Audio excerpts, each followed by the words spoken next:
Hey,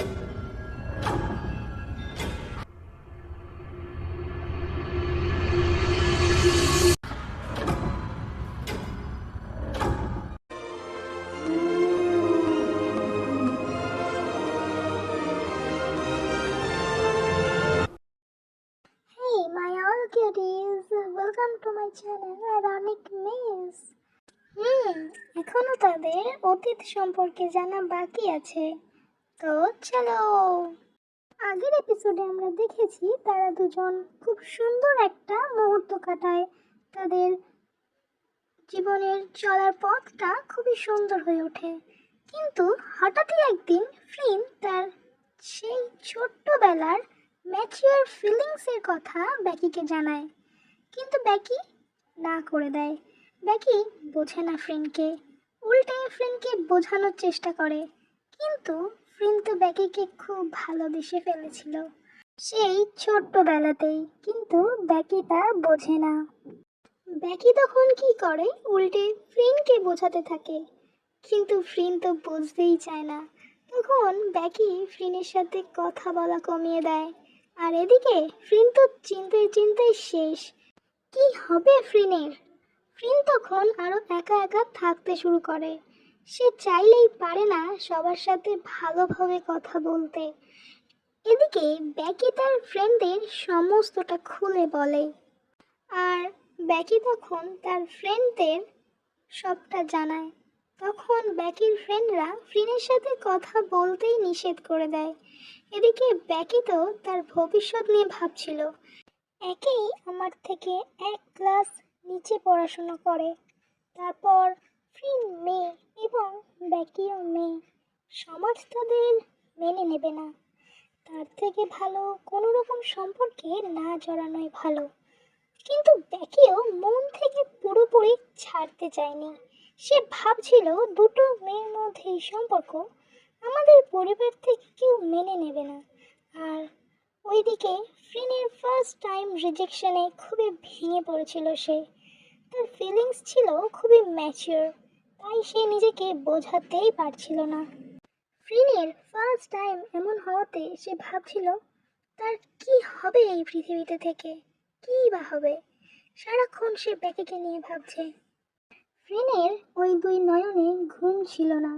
সারা দিন রাত যেইটুকু সময় পেত ব্যাকির কথা ভাবত, আর গিটারের নতুন নতুন সুর তুলত, আর সাথে গান করত। ফ্রিনের খেতে মন চাইতো না। হঠাৎ করেই যেন ফ্রিনের শরীরের অবনতি ঘটতে থাকে, আর এইদিকে ব্যাকি সেটা জানেও না।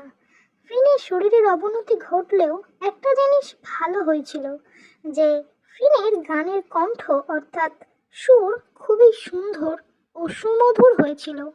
কথায় আছে না, ওপরওয়ালা যদি হাজার জিনিস কেড়েও নেয় তাহলে একদিক ঠিক দিয়ে দেয়, যেমন ফ্রিনকে দিয়েছিল তার সুমধুর কণ্ঠস্বর। ব্যাকি ফ্রিনের সাথে প্রায় কথা বলেনি 1 মাস, কিন্তু ফ্রিন শুধু স্কুলে যেত একটিবার মাত্র ব্যাকিকে দেখার জন্য। স্কুলে গিয়ে ফ্রিনের নয়ন খুঁজে বেড়াতো ব্যাকির আকিদয়কে, কিন্তু ফ্রিন যেন ক্রমশ ভেঙে পড়ছে।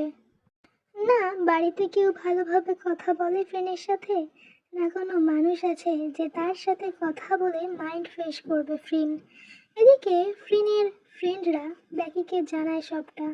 ব্যাকি তো খুবই কষ্ট পায় যে তাকে কেউ ভালোবাসে, আর তার অবস্থা এখন এইরকম। তখন ব্যাকির খুব খারাপ লাগতে থাকে যে আমি অ্যাভয়েড করেছি, কথা বলিনি, ইনফ্যাক্ট তার সম্বন্ধে খোঁজও নিইনি। তো সেই দিন রাতেই ব্যাকি গিয়ে ইনস্টাগ্রামে ফ্রিনকে মেসেজ দেয়। ফ্রিনের ফিলিংস বলে বোঝানো যাবে না, তার ভালোবাসার মানুষ তাকে মেসেজ করেছে।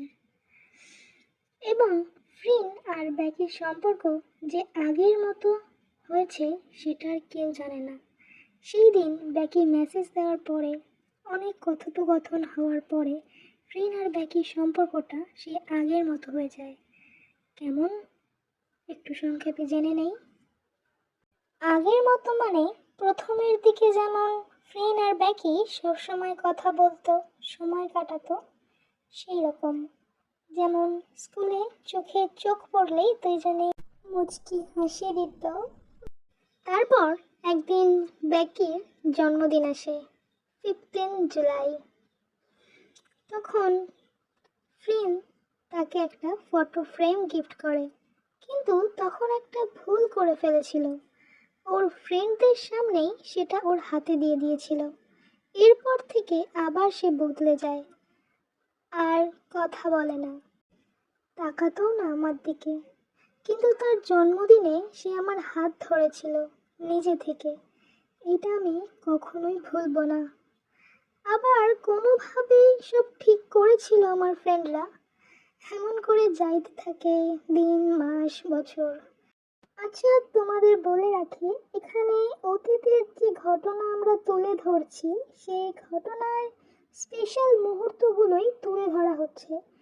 তো এখানে পুরো ডিটেলসে বর্ণনা করা হচ্ছে না।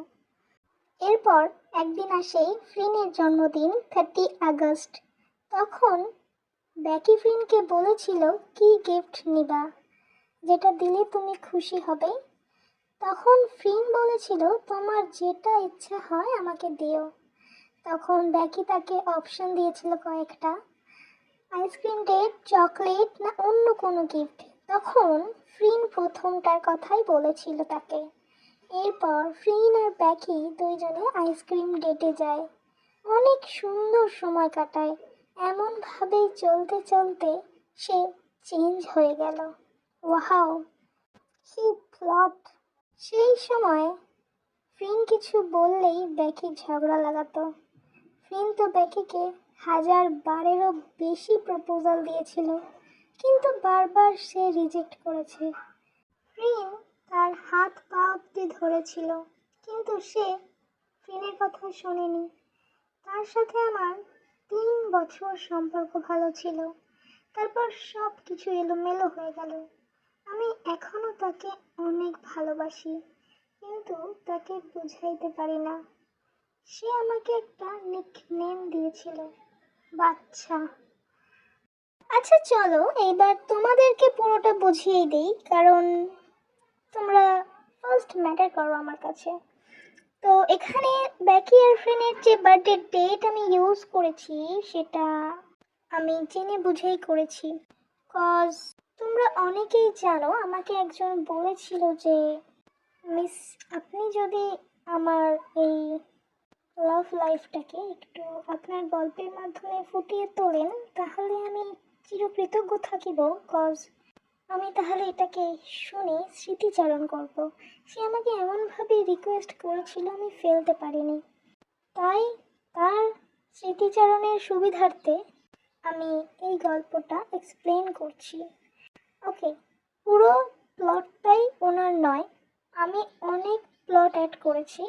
সামান্য কিছু প্লট ওনার, এই যে যেমন ডেট, তারপরে কিছু স্পেসিফিক মোমেন্টস, এইগুলোই।